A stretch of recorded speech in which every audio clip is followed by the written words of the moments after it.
Bom, gente, então vamos agora fazer a correção do exercício. É importante que vocês copiem tanto as questões quanto as respostas. Por quê? Porque isso vai facilitar na hora que vocês precisarem fazer aquela revisão para a prova da unidade. Então, quem ainda não fez, essa é a hora. Vai dando pause no vídeo, copiando pergunta e a resposta, certo? Vamos lá começar a nossa correção. Então, amores, vamos lá começar a nossa correção do exercício sobre reprodução dos poríferos e quinidários. Lembrando, quem não respondeu, essa é a chance de responder. Quem já respondeu, fica de olho para ver se errou alguma coisa, para ver se tem alguma dúvida e tira lá no WhatsApp.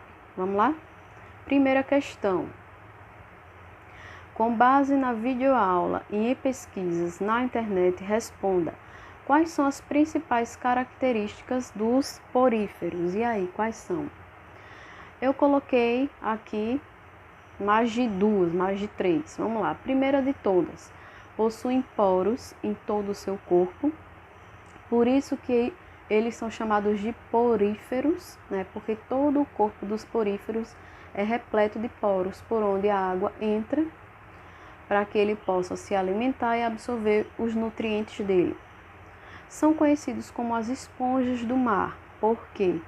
Porque eles se alimentam por filtração, ou seja, os poríferos, eles filtram a água, certo? Do ambiente em que eles estão.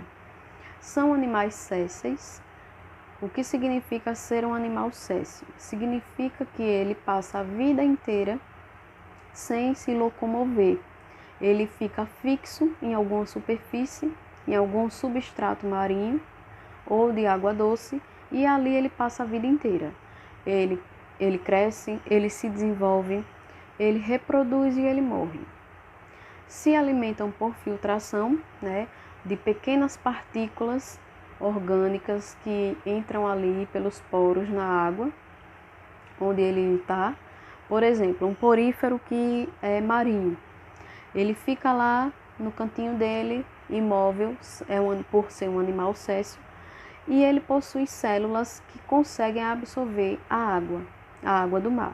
Quando essa água ela é absorvida, ali ele vai retirar todos os nutrientes necessários para a sobrevivência dele, certo? E são animais aquáticos, a grande maioria é marinha. Mas existem animais, né? Existem poríferos de água doce, embora eles sejam bem poucos, assim, uma minoria. Os poríferos, eles são bastante diversos. Existem poríferos de cores variadas, existem poríferos de tamanhos variados, assim. São um grupo de animais muito diversos. Vamos para a letra B. O que são animais sésseis? Animais sésseis eu acabei de dizer, né? São aqueles animais que eles ficam fixos em alguma superfície, certo? Eles não conseguem se locomover como os outros animais. Então, eles passam toda a vida dele, até a morte, fixos em algum substrato, em alguma superfície. Letra C. Eita, pronto. Aí para vocês copiarem. Letra C. Quais as principais características dos quinidários?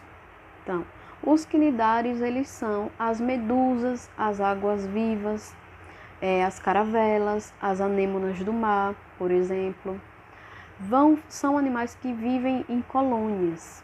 Então, quando a gente vê uma água-viva, a gente não pode pensar que é apenas uma água-viva, não. Ali são vários animais vivendo em colônias, tá? Ali é uma colônia de água-viva. Algumas possuem substâncias urticantes. A grande maioria das águas-vivas e das caravelas possuem substâncias tóxicas que podem causar envenenamento ou queimadura. O mais comum é queimadura. Por quê? Porque as água-vivas e as caravelas, as medusas, elas usam isso como defesa e como uma forma de capturar um alimento. Então, quando você está lá na praia e você foi queimado por uma água-viva, existem duas opções. Ou ela achou que você iria servir de alimento para ela, ou ela se sentiu ameaçada, certo? Então, é por isso que elas têm essas substâncias, para defesa e para captura de alimento. E elas podem ser sésseis ou livres. Como assim? A grande maioria das águas-vivas e das medusas, elas são livres, né? Então elas conseguem se locomover ali pelo ambiente aquático delas. Porém, existem algumas anêmonas do mar e algumas hidras que elas ficam presinhas no substrato, igual os poríferos. Então elas passam a vida inteira ali, presas, fixas no substrato, em alguma superfície. Por isso elas podem ser sésseis, tá? Mas é importante que vocês saibam, todos os poríferos, eles são animais sésseis. Os quinidários, existe um grupo que são animais sésseis e existe outro grupo que são livres, que podem se locomover tranquilamente. Vamos lá para a letra D. Nós já vimos isso, qual a diferença de reprodução sexuada e assexuada. A diferença é que na reprodução sexuada sempre vai ocorrer a presença de gametas, masculino e feminino, certo? E esses gametas, eles têm que se fundir, ou seja, tem que ocorrer a fecundação. Já na reprodução assexuada, não ocorre a fusão de gametas, não precisa ter o envolvimento dos gametas, masculinos e femininos. E existem vários tipos de reprodução assexuada. Por exemplo, os poríferos e os quinidários, o tipo de reprodução assexuada deles é por brotamento. Então, já falando aí da letra E, que já é a pergunta, como é que ocorre a reprodução assexuada dos poríferos? Ocorre por brotamento. Como assim? Tem lá um porífero adulto, né? Em determinado momento vai começar a nascer um brotinho no corpo dele, como se fosse um poríferozinho bem pequenininho.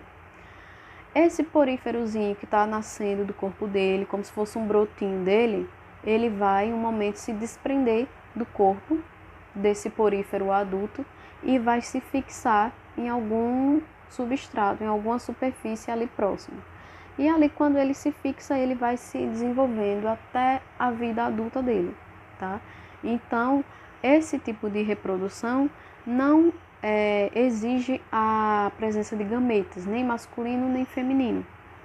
Então, por essa razão, esse tipo de reprodução é assexuado, certo? Como ocorre a reprodução sexuada dos poríferos? Então, se a reprodução sexuada significa o quê? Que existe a presença ali de gametas, né? Tanto masculino quanto feminino. A reprodução sexuada dos poríferos ocorre da seguinte forma. Existe lá um porífero adulto, macho, ele vai liberar os gametas dele lá na água. Esses gametas, eles vão nadando até encontrar um aporífero adulto fêmea e vão conseguir entrar no corpo dessa fêmea, certo? Ali através dos poros. Chegando no corpo da fêmea, eles vão procurar o óvulo. Quando eles encontram o óvulo, o que é que acontece? Ocorre a fecundação.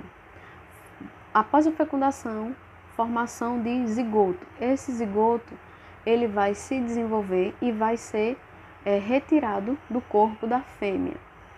Quando ele sair do corpo da fêmea, ele vai encontrar uma superfície, vai se fixar nessa superfície e vai se desenvolver, vai crescendo até a fase adulta e a morte dele. Ele vai viver a vida inteira ali como todos os outros poríferos. E aí, o que fazer em casos de queimaduras causadas por quinidários? Como vocês viram no vídeo, tem gente que joga cerveja, tem gente que joga vinagre, xixi, enfim, uma infinidade de coisas.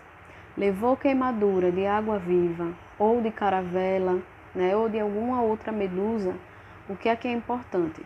Jogar água corrente, água filtrada corrente, não jogar água salgada, corrente, certo? No local da queimadura. Se não tiver socorro ali na hora, joga um pouquinho de areia molhada, areia da praia mesmo, molhada no local, cobre o local com areia molhada e aí leva essa pessoa ou liga para uma ambulância ou leva a pessoa para ter o atendimento médico, certo? É assim que se faz o socorro de uma pessoa que levou aí uma queimadura de água-viva. Nada de jogar óleo, manteiga, vinagre, xixi, cerveja, vinho, nada. Água, areia, cobrir o local com areia e correr para o médico. Certo, gente? Então agora, quem tiver dúvida, vai tirar lá na nossa sala de aula, que é o WhatsApp. Certo? Quem não tiver, vamos fazer aí mais alguma atividade.